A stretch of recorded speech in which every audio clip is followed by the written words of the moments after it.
¿Qué factores estimulan la secreción de insulina?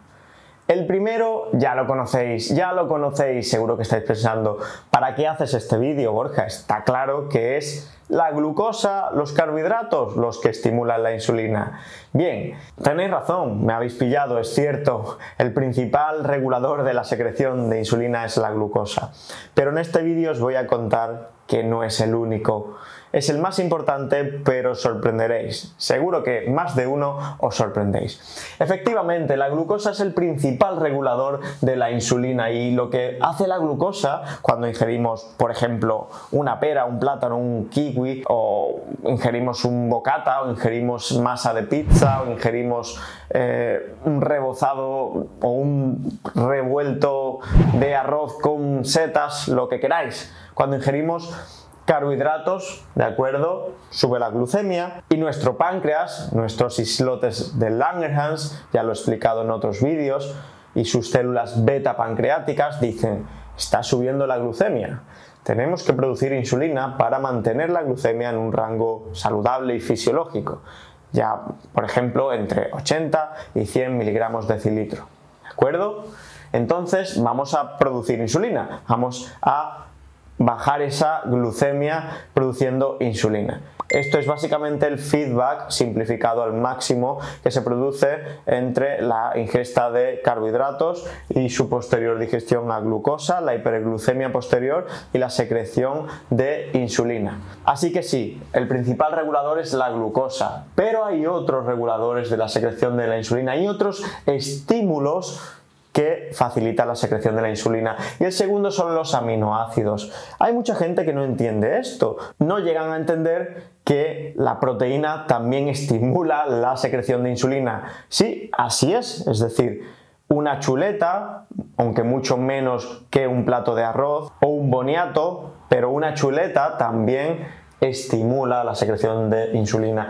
De hecho, hay algunos aminoácidos que la estimulan más que otros, como la arginina, la lisina, la leucina y la alanina, ¿de acuerdo? Son aminoácidos que estimulan bastante la secreción de insulina.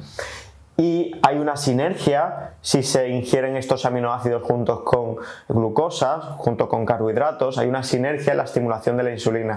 Es decir, se produce más insulina si aunamos estos aminoácidos con glucosa que si tomamos glucosa por un lado o los aminoácidos por otro lado. Pero es que vamos más allá, no solo aminoácidos y glucosa, hay otras hormonas llamadas incretinas que se producen a nivel del tubo digestivo y que también eleva la insulina. Unos investigadores se dieron cuenta hace no muchos años que cuando ingeríamos glucosa vía oral, la secreción de insulina era mayor que cuando nos metían la glucosa intravenosa. Entonces pensaron, debe de haber algún factor que haga que se aumente más la secreción de insulina cuando ingerimos la glucosa oral. Y la diferencia entre ingerir glucosa oral o directamente infundirla en la sangre debe estar en algún sitio por donde pasa la glucosa cuando la ingerimos por la boca. Quizás esté en el tubo digestivo. Y eureka, en el tubo digestivo había algunas hormonas como el GIP o el GLP-1 llamadas incretinas que aumentaban la producción de insulina. De hecho, son la base de muchas terapias novedosas o no tan novedosas pero muy potentes en diabetes, especialmente diabetes tipo 2 a día de hoy. Son los llamados análogos de esta hormona, son análogos del receptor de GLP-1, ¿de acuerdo? Básicamente quiero que os quedéis con la idea de que hay hormonas a nivel del tubo digestivo que aumentan la secreción de insulina. El cuarto factor son dos hormonas que se llaman o tienen un papel antiinsulínico. Son hormonas contrarreguladoras y ejercen funciones opuestas a la insulina, es decir, se pelean con la insulina. Hablo del cortisol y la GH en este caso, y lo que hacen estas hormonas, que tienen un papel fisiológico fundamental, lo que hacen estas hormonas es reducir la captación periférica de glucosa, ¿de acuerdo? Es decir, disminuye la captación periférica de glucosa. Digamos que generan resistencia a la insulina momentánea, ¿de acuerdo? ¿Esto qué produce? Pues produce hiperglucemia, también momentánea, mientras estas hormonas pues predominan en sangre, Y por lo tanto esta hiperglucemia es lo que facilita la secreción de insulina.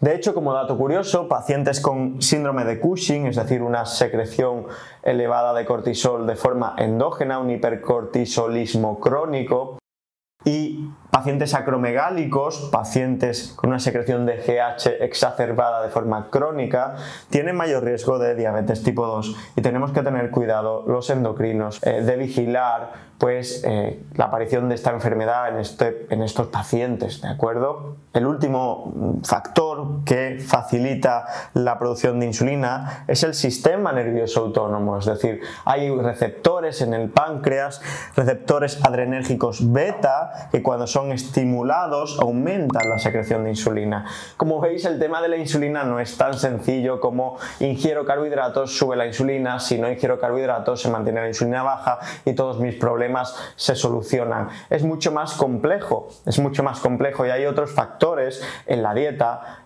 nuestro estrés, enfermedades hormonales, las horas de sueño, que modulan la secreción de insulina, ¿de acuerdo? Así que chicos, espero haberos ayudado con este vídeo. Nos vemos por ahí, en Instagram, en Patreon, donde queráis. Un fuerte abrazo, muchas gracias por ver los vídeos y a seguir empoderando.